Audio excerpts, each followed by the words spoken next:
बिस्मिल्लाहिर्रहमानिर्रहीम। नाज़रीन, एक दफ़ो वरी तव्हांजी ख़िदमत में हाज़िर थिया आहियूं एडवोकेट ज़ुल्फ़कार अली सातो सां गॾु।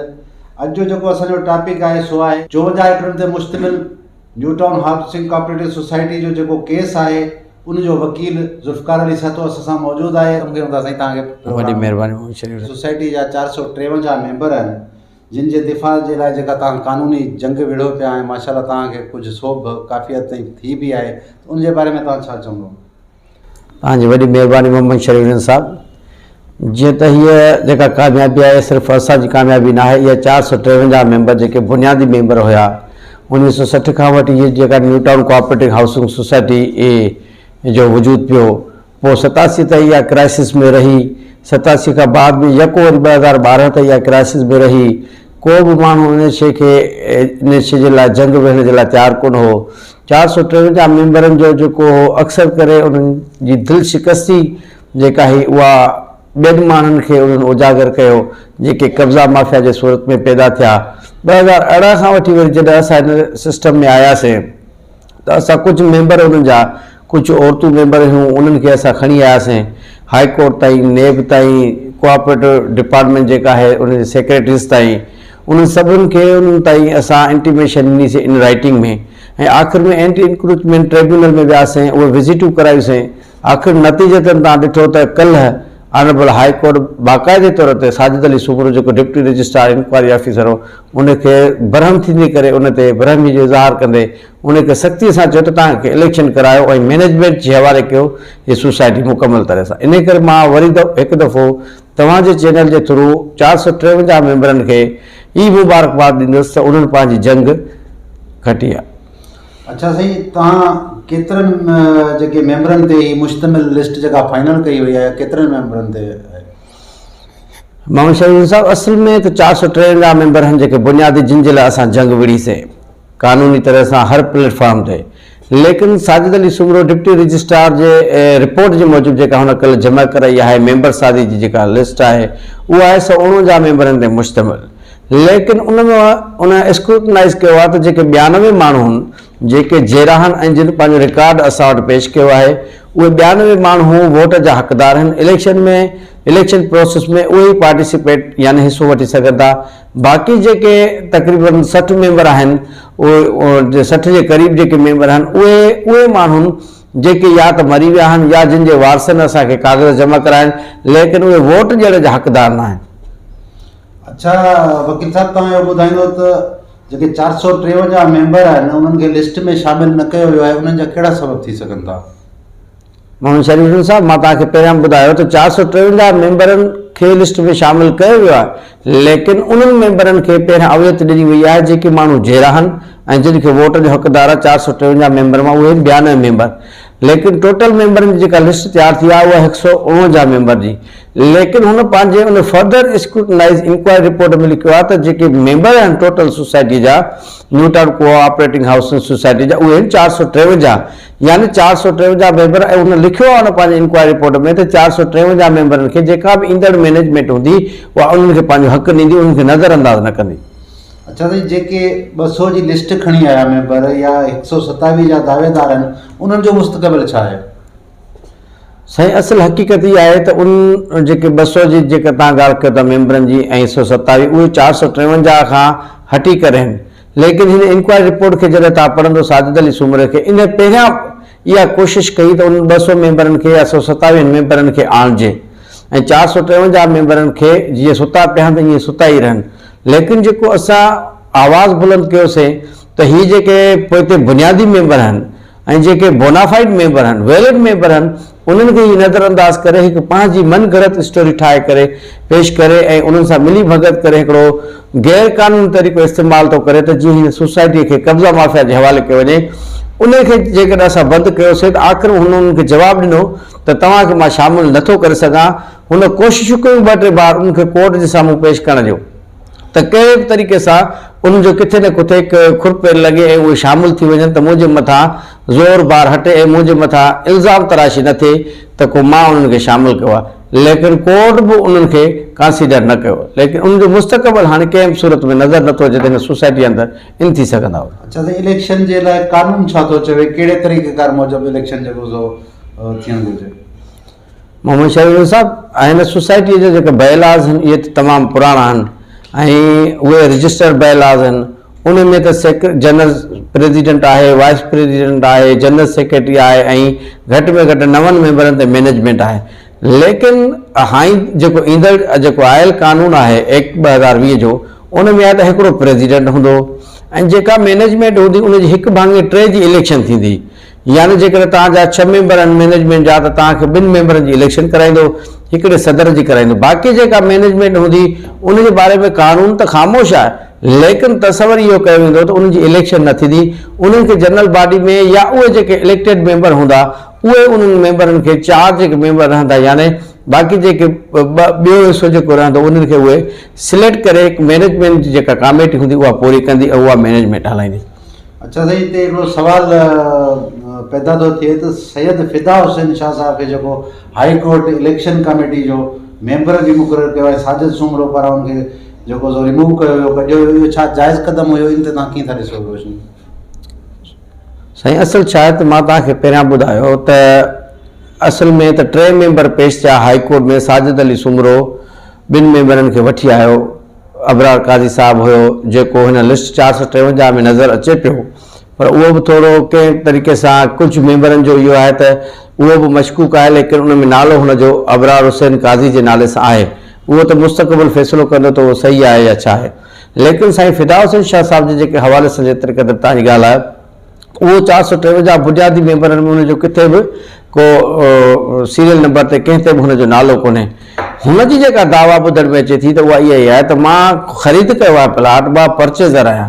ऐं इहा बि ॻाल्हि ॿुधण में अचे पई त हू सिविल कोर्ट में हिन पहिरियां ई हाई कोर्ट में पेश थियण खां पहिरियां हुन सिविल कोर्ट में अपीयरेंस ॾेई चुको आहे, पंहिंजो केस दाख़िल करे चुको आहे, लेकिन उन सिविल कोर्ट मां बि हू शायदि विक्ट्री हासिल करे न आयो आहे, तंहिंजे करे हुन शइ खे कंसील कयो आहे। साईं फिदा हुसैन शाह आहे परचेज़र। कानून तो चवे तो जेको परचेज़र माण्हू हूंदो उहो प्रॉपर कोर्ट जे थ्रू ईंदो, परचेज़र हूंदो, परचेज़र ऐं प्लस में जेको सेलर हूंदो, विकिरो कंदड़ हूंदो, उहे ॿई कमेटी जे साम्हूं सोसाइटी जे अंदरि ईंदा, उहे पंहिंजी NOC ॾींदा, उहो दस्तावेज़ थींदो। जेकर उहो माण्हू परचेज़र हिन वक़्तु न आहे त इहो डिस्प्यूट आहे त इहो साईं खे फिदा हुसैन शाह जे लाइ मेंबरशिप त उनजी कान थी सघंदी, लेकिन हुनखे पंहिंजो राइट वठण जे लाइ कानून मूजिबि कोर्ट सां रुजू करिणो पवंदो ऐं कोर्ट खां हुनखे फ़ैसिलो वठिणो पवंदो पंहिंजो। अच्छा साईं, हिन वक़्तु जेका करंट पोज़ीशन आहे, जेका कब्ज़े हेठि जेका ज़मीन आहे उहा केतिरी आहे तक़रीबन तव्हांजे अंदाज़े में? साईं असांजे एंटी इंक्रोचमेंट ट्रिब्यूनल में जेको असां वियासीं 2018-19 में, उन में पहिरियां त साजिद अली सुमरो साहब त चयो त सॼी ज़मीन ख़ाली आहे, को कब्ज़ो आहे कोन। लेकिन हाणे हुन पंहिंजी हिकिड़ी रिपोर्ट में जेका हाई कोर्ट में जमा कराई आहे त मैनेजमेंट इन कब्ज़े खे ख़ाली कराईंदी जेकॾहिं आहे त। माना हुन हिकिड़ो पंहिंजो विचो रस्तो न त डिनाय बि न कयो आहे, त लेकिन डिनाय करे हा त बाबा मेन इंक्रोचमेंट कान्हे, लेकिन हुन पंहिंजो रिपोर्ट जेका कानून तरह सां एंटी इंक्रोचमेंट ट्रिब्यूनल में ॾिनी आहे उहा 100% ग़लति ॾिनी आहे। लेकिन इहा ॻाल्हि सही आहे त जेकर इलेक्शन थिए थी ऐं मैनेजमेंट अचे थी त उहा ज़िम्मेवारी मैनेजमेंट जी थी वेंदी ऐं मैनेजमेंट जेका ईंदड़ मैनेजमेंट आहे उन जे लाइ हिकिड़ो वॾो इम्तिहान आहे त 14-15 एकड़ तक़रीबन जेको मां सम्झां थो त उहा कब्ज़े जे हेठि आहे ऐं उन में दुकान ठही विया आहिनि ऐं घर ठही विया आहिनि। मक़सदु हिकिड़ो कब्ज़े हेठि आहे। हाणे उहो कब्ज़ो हटाइण मैनेजमेंट जो कमु आहे। असांजो एंटी इंक्रोचमेंट ट्रिब्यूनल में जेको केस आहे त असां जेका मैनेजमेंट ईंदी असां उनखे पार्टी करे सघूं था ऐं उन खां रिपोर्ट कॉल करे सघूं था ऐं उनजी असांखे मदद जी दरकार जेका आहे असां हेल्पफुल रिक्वेस्ट उनखे कंदासीं त उहा असां सां मिली करे इन कब्ज़ा माफ़िया खे हटाए करे सोसाइटी खे पाक ऐं साफ़ करे। अच्छा, जेके माण्हू साईं ख़रीदारी जी दावा कनि था त असां प्लाट ख़रीद कया आहिनि ऐं असां उन खां पोइ ई हिते जेको सो घर या बंगला ठाहे, हाणे उन्हनि जो मुस्तक़बिल कीअं था ॾिसो तव्हां? असल छा त जेके हींअर तव्हां ॾिठो त कल्ह खां सोशल मीडिया ते हले पियो त जेके इंक्रोचर आहिनि उन्हनि ते FIR दाख़िल करायो। इन्हनि जे लाइ बहितरीनु सभ खां पहिरियां इहो आहे त हू जेकॾहिं इंक्रोचर आहिनि ऐं हू चवनि था त सिर्फ़ु असां कब्ज़ो करे वेठा आहियूं, असांखे कंसीडर कयो, त हुननि खे सोसाइटी में कंसीडर नथो करे सघिजे। पहिरियां 453 मेंबर आहिनि, उन खां बाद में मैनेजमेंट जेका ईंदी वेंदी उहा कंसीडर कंदी त आया ज़मीन एतिरी बचे थी, प्लाट एतिरा आहिनि, ॿियनि माण्हुनि खे असांखे अकोमोडेट करिणो आहे त हू अकोमोडेट कंदा। जेकर काश बचंदी कान त कंहिंखे अकोमोडेट कंदा, हिकिड़ी त ॻाल्हि इहा। ॿी ॻाल्हि मां तव्हांखे ॿुधायां त जिन माण्हुनि जा कब्ज़ा आहिनि उहे उन्हनि जे लाइ ही हिकिड़ो प्री एडमिशन हिकिड़ो काशन नोटिस आहे हिकिड़े क़िस्म जो, त हू पंहिंजा कब्ज़ा ख़ाली करे हलिया वञनि। जेकॾहिं न त हींअर जेको कानून अची वियो आहे सख़्तु जेको नोटिफिकेशन तव्हां ॾिठो हूंदो सुप्रीम कोर्ट जे हवाले सां, त उन्हनि जी इंक्रोचमेंट त रिमूव थींदी लेकिन उनजे मथां क्रिमिनल केस बि दाख़िल थींदो यानी FIR दाख़िल थींदियूं। तंहिंजे करे जिन जो बुनियादी हक़ आहे उनखे बुनियादी हक़ जेको आहे प्लाटनि जो मेंबरनि जो उनजो राइट आहे त उहो पंहिंजो बुनियादी हक़ वठनि, पंहिंजा प्लाट वठनि। केरु माण्हू कब्ज़ा माफ़िया खे एडजस्ट कंदो? अॼु इहे इनखे एडजस्ट कंदो, सुभाणे 50-100 माण्हू, इहे 200 माण्हू, 127 माण्हू अची क्लेम कंदा त असांखे तव्हां एडजस्ट कयो।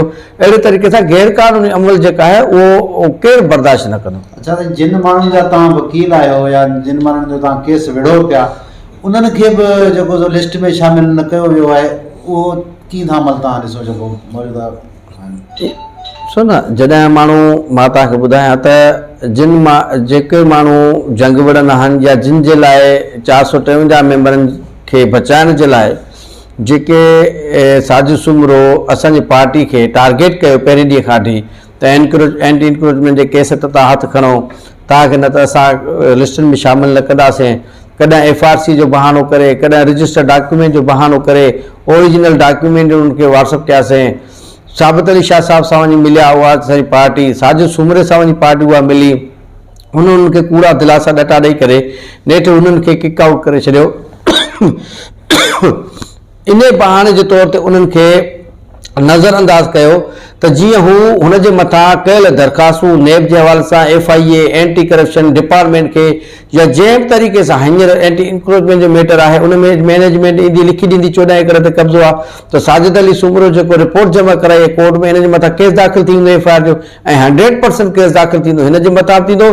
ॿियो तपेदार आहे जे रिपोर्ट ॾिनी आहे जामशोर जे हवाले सां, उन बि पूरी रिपोर्ट जमा कराई आहे कोर्ट में, ॿिन्ही जे मथां क्रिमिनल केस दाख़िल थींदो। हीअ त बची नथा सघनि, छाजे करे कोर्ट में अदालत सां हिकिड़ी रांदि खेॾी, इन करे उन्हनि खे टारगेटेड कयो हो त असां तव्हांखे मेंबर साज़ीअ में शामिल न कंदासीं। ऐं लेकिन हाई कोर्ट में उन रिपोर्ट जमा कराई त इहे बाद में मैनेजमेंट में ईंदा। हुनखे इहो ख़ौफ़ हो त जेकॾहिं मैनेजमेंट में इहे मेंबर अची विया, लिस्ट में अची विया ऐं मैनेजमेंट जे हवाले सां सदर वाइस प्रेसिडेंट या जनरल सेक्रेटरी थींदा त मुंहिंजी एंटी इंक्रोचमेंट में जेको मैटर पियल आहे पेंडिंग आहे उन रिपोर्ट खे हू वरी रीओपन कराईंदा, मैनेजमेंट रिपोर्ट ॾींदी, मुंहिंजे ख़िलाफ़ केस दाख़िल थींदो।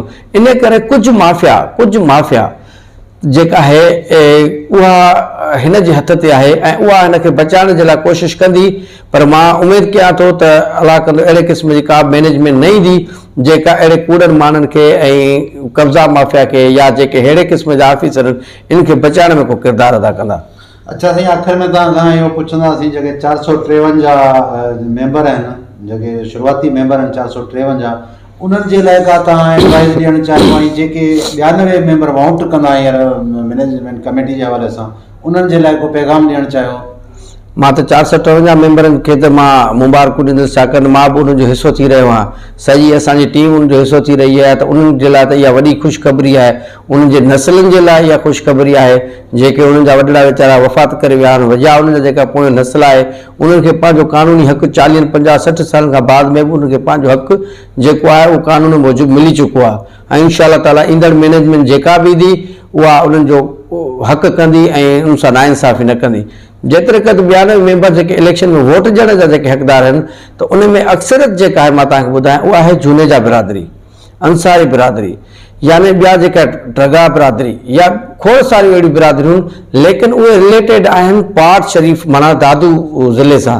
ऐं उन में अक्सर करे जेको मां ॾिसां पियो थो या ॿुधां पियो थो त उन में जेको रॉयल फैमिली रिनोड जेका हिकिड़ी ख़ानदानी शाही ऐं बुर्दबार ऐं जेके वॾी वज़न वारी जेका कद बुत वारी जेका हस्ती, उहो चवनि था त साईं जेको इमदाद अली जुनेजो साहिबु हुयो या उन जेका फैमिली आहे या उन सां रिलेटेड 40-50 मेंबर जेके बि आहिनि, मिट माइट आहिनि, चाहे लुल्ला जुनेजो साहिबु वारा आहिनि या जेके बि उन सां अंसारी साहिबु आहिनि, इहे सॼो चवनि था त हिकिड़ो कुटुंब आहे ऐं ख़ानदानी माण्हू, लिखियलु पढ़ियल माण्हू ऐं जेके असांजे माहौल मां ॿुधण में अचे थो। मां उन्हनि सभिनी खे गुज़ारिश कयां थो, चाहे इमदाद जुनेजो साहिब जी फैमिली खे, उन्हनि जे जेके बि रिश्तेदार आहिनि सभिनी खे, त हीअ तव्हांजी सोसाइटी आहे ऐं हीअ तव्हांजो बुनियादी हक़ आहे त तव्हां हींअर ऐं इहो तव्हांजो फ़र्ज़ु आहे त तव्हां पंहिंजे मिटनि माइटनि खे जेके बि आहिनि तव्हांजा उन सभिनी खे तव्हां गॾु करे तव्हां पंहिंजो हिकिड़ो ई मुतहद थी करे ऐं हिकिड़ो पंहिंजो पैनल ठाहे करे ऐं तव्हां पंहिंजी मैनेजमेंट आणियो। जेकॾहिं तव्हां इन माहौल में ईंदो इतां पंहिंजी वागू संभालींदो, पंहिंजी हुकुमरानी कंदो, त मां सम्झां थो 453 मेंबरनि खे हुकूमत ऐं उन्हनि खे हक़ बि तव्हां ई ॾियारे सघंदो। जेकॾहिं अहिड़े क़िस्म जी माफ़िया वरी अची वई त मां सम्झां थो त असांजो हक़, तव्हांजो हक़, इहो सभु अंडर डिस्प्यूट थी वेंदो ऐं वरी ईअं 40-50 साल तकलीफ़ में बर्दाश्त कंदासीं जीअं हीअं पहिरियां असां करे चुका आहियूं। वॾी महिरबानी एडवोकेट ज़ुल्फ़िकार साथो, पंहिंजे क़ीमती टाइम मां तव्हां वक़्तु कढियो। नाज़रीन, न्यू टाउन कोऑपरेटिव सोसाइटी जो इशू केतिरनि ई ॾहाकनि खां हलंदड़ आहे, जॾहिं हिन वक़्तु अहम मोड़ तॾहिं आयो आहे जॾहिं असल मेंबरनि खे हटाए करे बोगस मेंबरनि जी रजिस्ट्रेशन कई पई वई आहे। असल मेंबरनि जो वकील एडवोकेट ज़ुल्फ़िकार साथो जो तव्हां ॻाल्हियूं ॿुधियूं, उमेद तव्हांजी सजेशन मां मुस्तफ़ीद थिया हूंदा। ईंदड़ प्रोग्राम ते इजाज़त ॾींदा। अल्लाह भाई।